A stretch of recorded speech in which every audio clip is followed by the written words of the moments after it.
ஒரு காலத்தில் ஒரு பெரிய காட்டில் ஒரு பெரிய யானை வாழ்ந்து வந்தது. அது மிகவும் பலம் கொண்டது, தன் பலத்தையே நம்பி நடந்தது. அதே காட்டில் ஒரு சிறிய எலி இருந்தது. யானை எலியை பார்த்து அடிக்கடி சிரிக்கும். ஒரு நாள் யானை சொன்னது, "அட சின்ன எலியே, நீ என்ன உதவி செய்யப் போகிறாய்?" எலி அமைதியாகச் சொன்னது, "நேரம் வந்தால் சின்னவனும் உதவுவான்." ஒரு நாள் யானை வேட்டைக்காரன் வைத்த பெரிய வலையில் சிக்கிக் கொண்டது. எவ்வளவு முயன்றாலும் வலையிலிருந்து வெளியே வர முடியவில்லை. யானை அலறியது.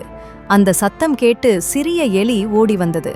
எலி தன் சிறிய பற்களால் வலையின் கயிறுகளை மெதுவாக கடித்து அறுத்தது. சிறிது நேரத்தில் வலை சிதைந்தது. யானை உயிர் தப்பியது.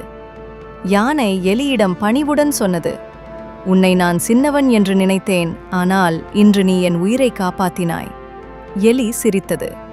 கதையின் நெறி: சிறியவன் என்று யாரையும் தாழ்வாக எண்ணாதே. சிறிய உதவியும் பெரிய பலமாக மாறும். பணிவுதான் உண்மையான பெருமை.